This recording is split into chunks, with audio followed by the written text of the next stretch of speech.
Depression is a common and often debilitating mental health condition that can affect anyone, regardless of age, gender, or background. It can cause a range of symptoms, including persistent sadness, low energy, difficulty concentrating, changes in appetite and sleep patterns, and a loss of interest in activities that were once enjoyable. Does that sound familiar? In today's episode, we'll talk with Dannie De Novo. She's a mental health advocate and survivor of depression, and she'll share her personal journey of overcoming depression and the tools and strategies she uses to find happiness and build a fulfilling life so you can do the same. But first, this is the Fit Mess, where together we learn to develop habits that help us live beyond our mental health struggles to create happier, healthier lives. He's Zach. He lives in the future with his anxiety. He's Jeremy, and he lives in the past with his depression. And we get together once a week in the present to share the obstacles we face and how we overcome them.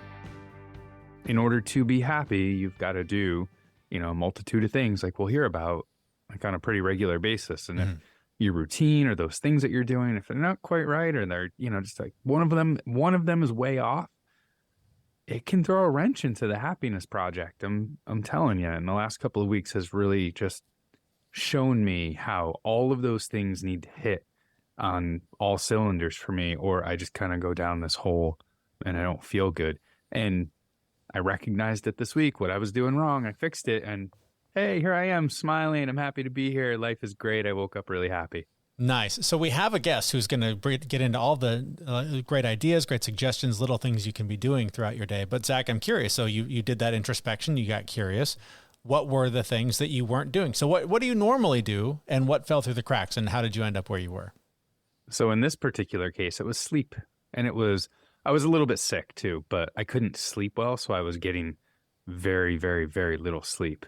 And that was the problem. If I'm not getting the full, I don't know, I only sleep for like 6.5 hours. But if you don't get your full nightly sleep in, or you have bad sleep and it compounds, like you do it day after day after day, like that's a problem for me. And it actually has a direct impact on how happy I am. Or actually, let me rephrase that. It has a direct impact on how depressed I get. So I was just feeling really, really, really low.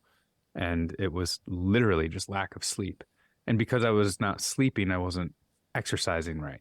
And because I wasn't exercising right, I wasn't eating right. And because I wasn't eating right, I just kind of all went downhill. So it's just that nice reminder that it's like, hey, I do all of these things to be happy. And if one of them falls out, I'm kind of done. It's interesting that sleep isn't even necessarily the keystone. It's just one of several pieces. And at any point, if any one of them falls off, it can throw everything else off. For me, I still use my Oura Ring all the time, and I check the numbers first thing in the morning like a lunatic. And it's funny because even when I get enough, like last night I got over 8 hours of sleep, but my sleep score was like a 76 or something, which some people are like, that's incredible. That's actually pretty good for me. For me, I'm usually like high 80s, like maybe low 90s, even if it's less than 8 hours. And so something's been off. And I know that some of it is in some cases I'm eating a little later. In some cases I'm staring at the screen a little too late because I'm trying to catch up on work that I didn't get done earlier in the day. So I'm staring at that blue light late into the night, sometimes way too long. And so I know that there's those little pieces that if left unchecked will be the trigger. And then the overwhelm sets in. And then the depression can kick in. So all of that stuff definitely builds up over time if you don't address it and get curious about what is the cause of why things feel off right now. And what are those things? I would say, 20 years ago, I would have never associated like my general overall happiness or my level of depression with the amount of sleep that I was getting, because I was running myself ragged at both ends back in the day.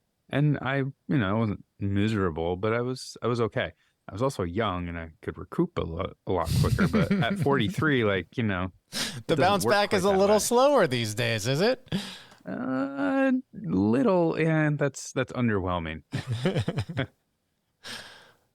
But Jeremy, I'm curious. Everyone's curious. What do you do to keep the depression away and the happiness up? Man, it is a struggle. It's something I deal with a lot. It is a daily grind.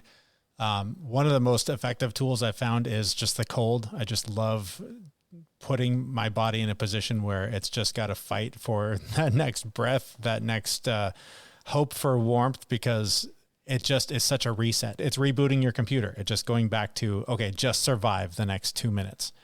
And when you approach things from that perspective, all the story, all the nonsense, all the rattling around in your head gets really quiet really quick. So that's one of my most useful tools. Definitely sleep. If I'm not getting good quality sleep, it's going to affect me. It's going to wear down my reserves, and I'm not going to have the energy to get through whatever the day throws at me. Also, just having a clear vision of what my day is going to be and allowing for life to get in the way, allowing for things to get canceled and changed and disrupt it, but having sort of a roadmap and not just reacting all day to everything that comes my way certainly is one of the major things that has been so helpful, because my life has gotten a lot busier, and typically that constant shift, that constant reaction, again, just drains the energy and you feel super overwhelmed. And by the end of it, you just want to fall over. So having an idea and having some control, at least perceived control of what's coming at me each day, has been huge. And we talked a few weeks ago about getting organized, right? And using that Eisenhower matrix, that just prioritizing what needs to happen today, what needs to happen later, what needs to be delegated, and what doesn't need to happen. Approaching all of the things that I have to do all of the time through that matrix, through that lens, has really helped me sort of stay ahead of things emotionally, because I have more, again, just more control over my life and my time, so that I can prioritize getting out in nature for a walk for half an hour to clear my head, getting myself in some cold water to reset things when I need, making sure that I'm eating the foods I need to eat. Like, all that stuff happens when I am more disciplined and proactive with the things that I need to take on in any given day. I love that me telling you about the Eisenhower matrix kind of rubbed off. And it's funny. I mean, we talked about it years ago. Like, when we first started, we had a blog post that has disappeared off the internet since then. But I think part of it is that I've always sort of had a job where someone else told me what to do all day. So I didn't really have a need for that control. But now it is very much kind of up to me how I build my day. And so having that freedom to create the discipline around the boundaries that matter to me has been really beneficial. I quickly want to mention our sponsor, Athletic Greens. If you want to empty that overflowing cabinet full of vitamins and replace them with one great tasting drink, then order Athletic Greens now, so you can not only give your body what it needs to thrive, but we'll give you a free year supply of immune-supporting vitamin D and 5 free travel packs with your first purchase. The link to try it out is in the show notes for this episode at thefitmess.com. All right, anyways, enough about us and what we do. Let's hear from an expert on these things. We are joined by Dannie De Novo. She's a happiness expert, a happiness coach, as it turns out, and author of the book, Get in a Good Mood and Stay There. Our conversation started by asking her, just what the hell is a happiness coach? What I do, I think, is just help people become brave, right? I mean, I think happiness surrounds two things. You have to be brave about being really honest with yourself about what makes you happy. And then when you've been really honest with yourself, which isn't the easiest thing to do, you have to act in conformity with that honesty, right? That voice inside of you, you've got to go along with it. And you've got to do that despite what society thinks, what the people around you think, what your mom thinks, what your kids think, whatever. And of course, you have to do that despite what you've kind of come to believe about yourself over all of these years and all those lies you've been telling yourself about. I'm not good enough. I'm not pretty enough. I'm not smart enough. I'm too old now, whatever it is, right? There's a lot of battles internally that you're fighting, right? It takes a lot of courage to do that. So I think the best way that I can put it is I help people find that courage to be able to go after what they want so that they can be happy. So you seem pretty happy now. You've got a smile on your face, but that wasn't always the case. Can you tell us a little bit about how you got to where you are? Yeah, I was definitely the expert in unhappiness for a really long time. I suffered through really horrible depression and anxiety through my teens into my early 20s. I was hospitalized, suicidal tendencies, underwent some pretty aggressive treatment for everything. And it really derailed my life. And I kind of just started pretending that I was happy because I couldn't deal with the treatments anymore. I couldn't deal with the medication. I couldn't deal with being labeled, the crazy girl in the psych ward that's so young. And so I just started pretending like everything was okay because I just didn't want to deal with it anymore. And, I kind of built a wall around my heart and just sort of put real life aside and went through the motions of life. And I was functioning I became a lawyer. I had a job. I had a house. I was married, and I went to the gym and I paid the bills and I did all the stuff you're supposed to do. But I didn't even realize how miserable I was until my daughter came along. And then one night I was making dinner and she was about a year old and she was on the floor of the kitchen and she was playing with her bowls and spoons, kind of, just tapping away. And she stopped and kind of got my attention and looked up at me. She picked up one of those bowls and spoons and she started mimicking my stirring because I was stirring really slowly. I was doing like my sauce on the stove. And it was the first time she was like a little human being. So I bent over and said, "Yeah, just like mommy." And then I almost fainted on top of her because I realized that she was copying my every move. It didn't matter what I said, it mattered what I did. And here I am showing her how to live this very depressed and lonely and unfulfilled life. So I fell on the floor and I grabbed her up and I cried my eyes out and I promised her I was going to learn everything there was to know about being happy for her sake. Now, I didn't think I could be happy. I didn't think I was wired for it because I had been that way my whole life. But I thought if I learned early enough, I could teach her some things and then she could avoid the pain and suffering that I went through. And then I just started studying it again, like I was in law school, like I was studying for the bar exam, right? Highlighting, getting everything I could, and started going to people I thought had the answers to this question: what is happiness? And some of them liked me and they started working with me. And when I started implementing all these things I was learning, my life very quickly started to change. And I realized I could be wired for it. And other people started to see the changes in me too. And so they started asking. And I was like, oh, maybe I can sort of replicate this in a way that can help others avoid the pain and suffering that I went through or that they're going through. And that's kind of how the whole story came together. So what did you discover about happiness? Because I feel like this is something that everyone, I mean, it's in the American Constitution. The pursuit of happiness is a right? Like it's something that we all strive so hard for, but I don't know if we even really know what it means, right? Like I made a decision a while ago to just like strive for content, because happiness sort of comes and goes. But like, as long as things are just generally kind of good, then cool. Is there more than that? Can you just be like happy all the time? Is that actually an actual thing?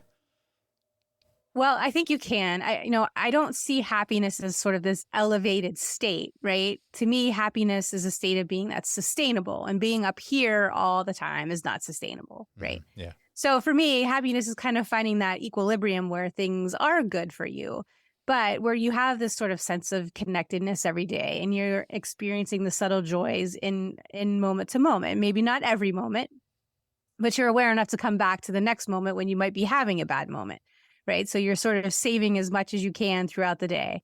And you're starting off the day with a good attitude and you're ending the day with a good attitude. So even though these things are coming, right, because the highs and lows are always going to come, you're still able to come back to this sort of main state of where you feel really good about who you are and what you're doing with your life every single day. As far as, what have I learned about happiness? Well, I've learned a number of things. Number one is, if you want to be happy, you have to be brave. I think that's the biggest thing. Number two is, I really don't require a whole lot to be happy. The more that I learn about it, the less I need to get there. And number three is, there is absolutely nothing outside of you that is ever going to make you happy. There is not a situation, there is not a circumstance, there's not a relationship, there's not an amount of money, there isn't a place, right? None of it will ever make you happy. It has got to come from inside of you. And that requires daily work. It's like going to the gym. If I want to be in shape and I want muscles, I've got to go to the gym every day. And then when I get there, I've got to maintain it. And you have to do the same thing with your happiness. It's easy in that it's simple, I think, but not easy to execute. In the back of my mind, as we were preparing for this, I was contemplating joking with you and asking you, what's the one thing that I can do to be happy? Yeah. Knowing full well that there is no one thing and there's multiple things. So, you just mentioned the daily work, and, I'd love to hear you elaborate a little bit more on what are those things. It's not just like physical movement or mental activity, right? There's a spiritual aspect. Like there's a whole bunch of things. So I'd love to hear you talk about what are some of the daily things that you do to be happy, and what do you recommend to other people that they do on a daily basis for this happiness, because it is ever so elusive. Yeah, it can be. I mean, I think we also make it a lot harder on ourselves than we need to, because we come to believe all these stories that it is elusive or it's hard or it only happens to chosen people or you only get it once in your life or something along those lines. Instead of this idea that you can make your own happiness and you can do it every single day. Mhm. My daughter woke up this morning and said, "Oh, it's going to be a terrible day today. It's going to be a long day." And I said, "Well, yeah, when you start off the day like that, then that's exactly what you're going to do." And, I mean, I get into the neuroscience and because I've studied every aspect of this because I really wanted to know. I mean, I was not in a great place. I know what those dark days are like. So I really wanted to know what is going to help. I mean, can I eat certain foods? Can I do certain things? And so I've changed a lot about my lifestyle and the way that I live it to stay happier. As far as what you can do, if you're in a really bad spot, when I was, at rock bottom, the first thing that I did is I promised myself I was going to go outside every single day, no matter what the weather was like, no matter, how I was feeling. And I was going to make myself stay out there for at least 15 minutes. And that was it. That's all I said I was going to do. And then I got a big calendar and I put it on the wall. And every day that I did it, I put the X over that day, right? And it sounds like hardly nothing. But when you are that bad and you make that promise to yourself and you watch yourself keep it, you start to gain a little bit more confidence back, both in your mood and in yourself. And at the end of that month, I saw all those X's and I was like, wow, okay, if I can do that, then I know I can add in something else. What else can I do to support this, right? And I just started building in that regard. It's not something that you can just take on, full tilt. It's like, it's the same way if you go to the gym and you start working out too hard, you're going to get sore, you're going to burn out, you're not going to feel well, and you're just going to quit. You got to take these in incremental steps. So yeah, is there a spiritual component for me? Absolutely. I need to feel that connectedness, right? As soon as I feel isolated and separate, then I feel my depression kick right back in. So I do a lot of meditation, but that is what's helped me get to that voice in my heart as well, because I did have a lot of voices in my head telling me a lot of things that just weren't true. And it takes some time to sort that out too, right? Another thing is I try stuff all the time, different crazy stuff, because how do you know what makes you happy if you've never even tried it, right? And so I just go out and try different things. I go different places. I eat different foods and I keep notes. I mean, that was what the basis of my entire book was about, was a trial and error. Does this make me happy? Okay. No, it doesn't. Well, it's a lot easier to figure out what makes you happy when you know all these things don't make you happy, right? When you can kind of clear that space and just go on. The happiness journey is about learning about yourself, and every part of learning includes making mistakes. So I think that's another component of it as well, is allowing yourself to make mistakes and be okay with the fact that you tried something and you sucked at it, or you just didn't like it, or it just for whatever reason doesn't fit some aspect of your personality. We're so afraid to admit things like that. But once you free yourself and allow yourself to do that, then you open up this whole new world of magic. That's all powerful. And I have 100 questions about all of it, but you mentioned your depression a few times. And as someone who's fought that my entire life, I know that feeling.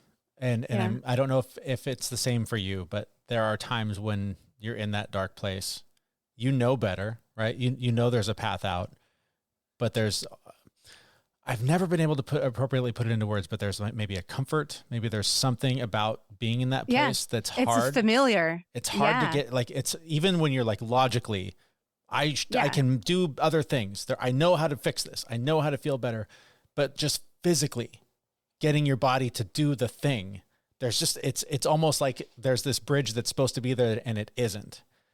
How do you overcome that feeling, that just dark, I know the way out, but it's just not physically possible? What do you do when you're there? Does that still come up for you? And what do you do about that? It does, not to the extent that it used to, but I would slide back in and out for years. I mean, I spent most of my life there and it was horrible. I hated it. But yeah, it was familiar. And I accepted this story, this belief about myself that I was depressed. I was just wired this way and that's just how it was going to be. And I just better get used to it. It took a lot for me to believe otherwise, but to get over that hump is I had to find a really big why. Because again, that work is hard, that pulling yourself up and out is difficult to do every single day. And you're the one that has to do it. No one is going to do it for you. I mean, you might have a little bit of help along the way, but at the end of the day, it's you and it's you every single day. So the why for me was my daughter. I mean, I suffered horribly. I went through electroshock therapy treatments every other day for a series of weeks. And I mean, it was pure torture. And I know doctors like to say that it helps, but I know a lot of people where it just really screwed up their lives for them for a long time. I lost all of my childhood memories. I had these horrible headaches. It just lasted for forever. And I had these aspirations of going to college and being a doctor. I mean, I got my life kind of turned around, but still, I mean, it took a lot to do that. So I really needed something huge to pull myself out of it. And the thought of my daughter having to go through what I went through was enough to really make me get up every single day. When I wake up in the morning, on the wall in my bedroom, I see two things. I see a picture of my daughter, and I see a plaque that I hung that says, "Oh, when you feel like quitting, remember why you started," which is right next to her, right? Yeah. And so every day I know that, I mean, she's genetically close to me, right? She watches my behavior. So I know that she has, the ability to slide into that just like I did. And so I have to model it every single day for her. I have to live it so that she knows how to do it for herself. No one taught it to me. No one teaches us this in school. And so I really want her to have that basis so that she has that springboard in life to really go out and see what she can do with it. Ooh, every time you talk, I think of different directions I want to go.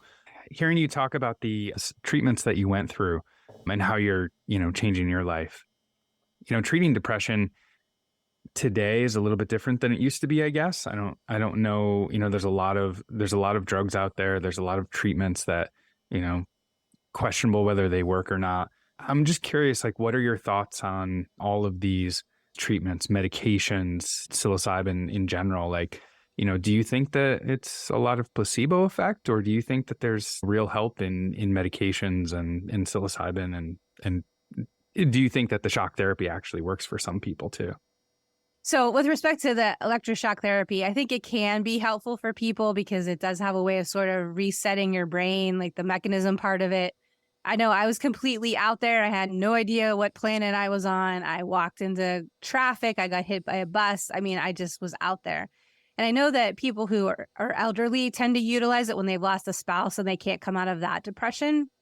So I think for sort of a short term kind of scrambling of things, I guess it works. I mean, again, it doesn't address the underlying reason as to why you were depressed in the first place. So is there a recurrence of it? I mean, my guess is yeah, but I don't know a lot of people who are signing up for a second round of electroshock therapy treatments, right? Yeah. I mean, I'm certainly not. Yeah. The medications, I think that you've got to be careful. I think some might be helpful in some circumstances. I think for me, it's what kicked me into that sort of suicidal spiral. So it depends on, biochemistry and a lot of different things. I'm obviously not a doctor and not pretending to be one. But also with the treatment of depression, it's such a different thing than, treatment of other things, right? So like as a doctor, even if you've never had a heart attack or a heart condition, you can still kind of understand a little bit more about what's going on with the patient, right? Because there's a mechanical aspect of it that you can look at and you understand physical pain on some level, right? If you're a doctor that's never, or a therapist that's never had depression, how do you really understand how to treat it? Right. And that's where the hardest thing for me was. I went through years of therapy and I'm sorry, there's some really bad therapists out there, unfortunately. I mean, there's bad doctors too. And the things that they would say, and I would just, even at a young age, it's like, how can you even say something like that? Because they just have no concept of what it feels like internally. Right. So I think the medication part is hard because of that disconnect there. The psychedelics, I've seen some really good things from that. I mean, I think that they have the potential to help people. There was a physician in the 50s who did a lot of work with LSD before it became illegal. And then when it became illegal, he had to learn a new way, but he was having great results with his patients. So he developed this holotropic breathing technique that actually went and studied with a protege of his on. And supposed to bring about the same sort of effects as a psychedelic, right? And I got immense healing from that. So I think there's a lot of different ways that we can access it, but we've got to be creative and patient with it. And again, I think it's helpful to have people who have healed to be on the side of helping to develop these things instead of it just being a pharmaceutical that, does this, this, and this, and we can sell it for X, Y, and Z money and give you a pill and get on with our lives and not really have to think about how we can change this. Yeah, I think you're so right about so much of that. And I think, I've had the same thing with breath work, completely just mind blowing how powerful that can be. And I think the medication and the things can be helpful for those extreme cases. But I do think that for the most part, what you found is those small things, those lifestyle changes can have a huge impact. And it is a clinical issue, and it's a tricky spot to be in, because I'm also not a doctor, but I am somebody who suffers with this. And I know that when I'm doing the work and when I'm disciplined and I stay with it, it's better than when I'm not. Yeah. And so if I can do that, and then on top of it, do some breath work or experiment with whatever's going on to try and put Band-Aids on the acute cases, or maybe springboard even farther so that I don't need to do as many small things. Like, there's a combination there. So waiting around for the magic pill, waiting around for the magic relief that's going to come from someone else, I think is going to be a long wait. Yeah. I was there. I was waiting for someone, like, praying, like, pull me out of this, pull me out of this, pull me out of this. And then when you finally realize that you're the one that has to do it, it's scary, but it's freeing at the same time.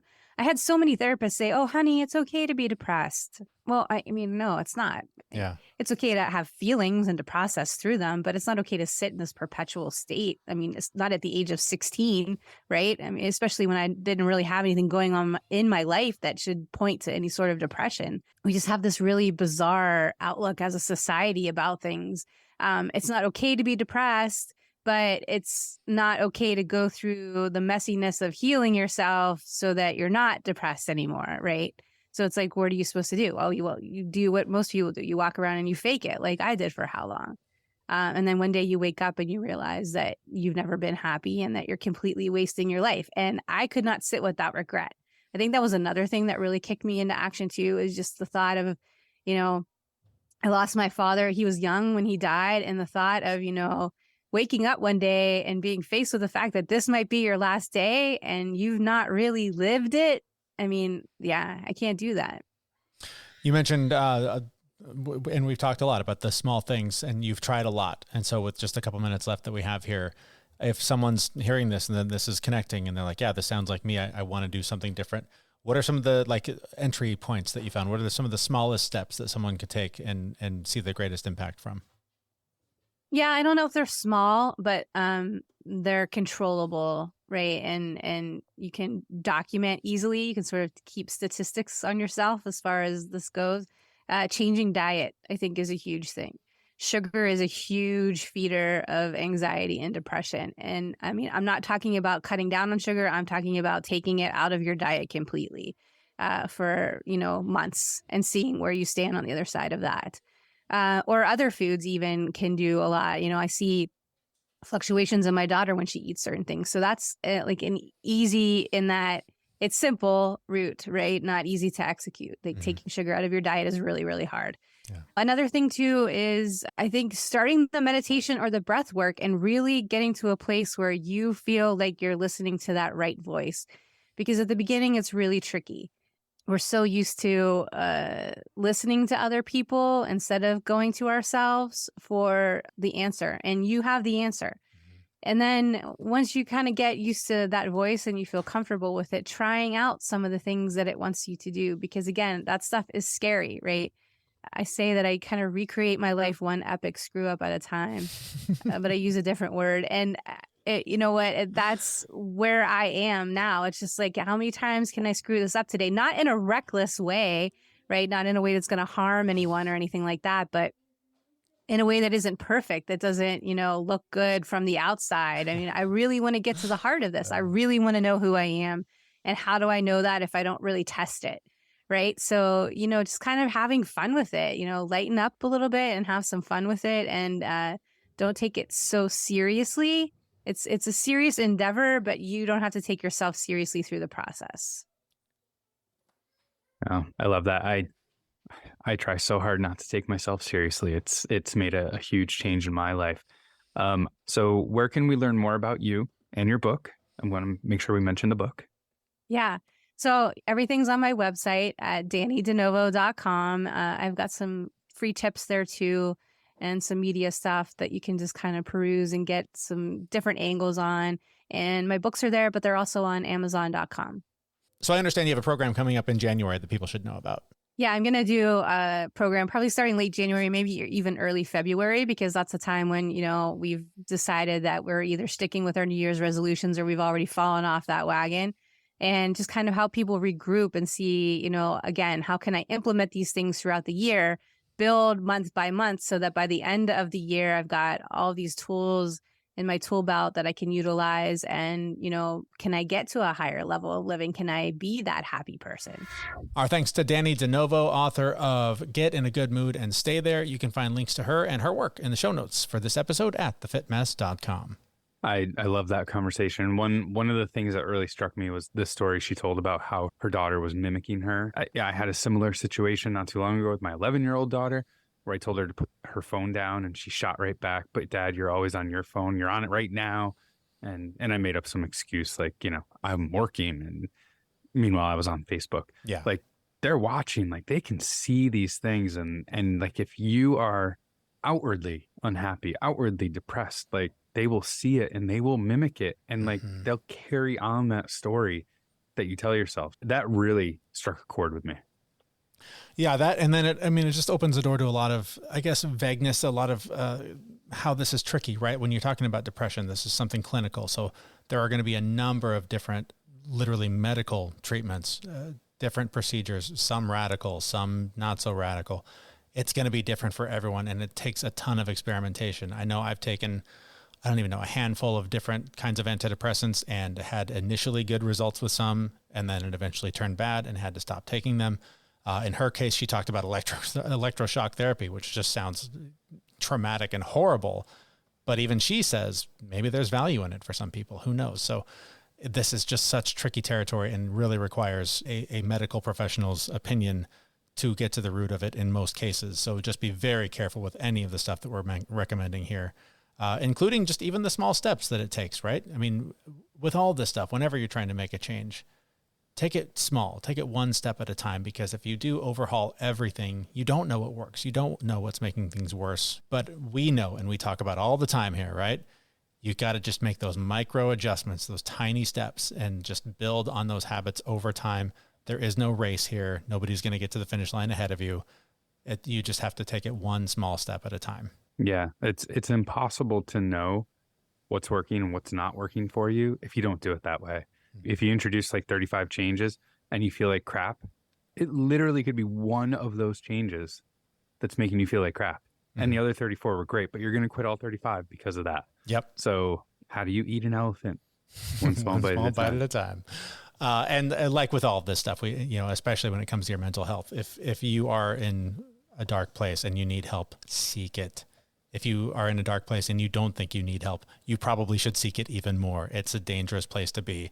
So if this is something you struggle with, please reach out for help from a loved one, a therapist, medical professional, somebody to help you get through this, because depression is no fucking joke. And to your point of, even if you don't think you need help, like we all need someone to talk to. So get in front of it, talk to somebody, get some help. Like I think everyone should be assigned a therapist when they're born, just so you have somebody to talk to. I know for me, if I do that regularly, it keeps the demons away. But if I don't do it, sometimes the demons rear their head. So like, even if you're not in trouble or you're not in a bad spot, it's not a bad idea. It's amazing how when I have an appointment with a therapist, how days ahead of time, it'll make me get curious about, well, what am I going to talk about? What am I dealing with? What's going on with me? And just that additional accountability measure of knowing I have to talk to somebody about my feelings makes me get curious about, well, what are my feelings? How am I right now? So always a valuable tool. Speaking of valuable tools, we also have a great community for you on Facebook. You can join our Facebook group where you and fellow FitMess listeners can connect for accountability, connection, just sharing thoughts even about what you're hearing on the show. And we just got done sharing a lot of the things that we do to try and keep our emotions at bay, to try and find happiness, to keep peace in our lives. I'd love to hear what some of the tools are that you use. Does sleep resonate with you? Is it diet? Is it movement? What other things are you doing to make sure that you're as happy as you can be, or at least, as I said earlier, content. Sometimes content is all we can strive for. Please share that with us in our Facebook group. There's a link to that in the show notes for this episode. That's at thefitmess.com, and that's where we'll be back next week with a brand new episode. See you, everyone. We know this podcast is amazing and doesn't seem to lack anything, but we need a legal disclaimer. Prior to implementing anything discussed in this podcast, it is your responsibility to conduct your own research and consult your physician.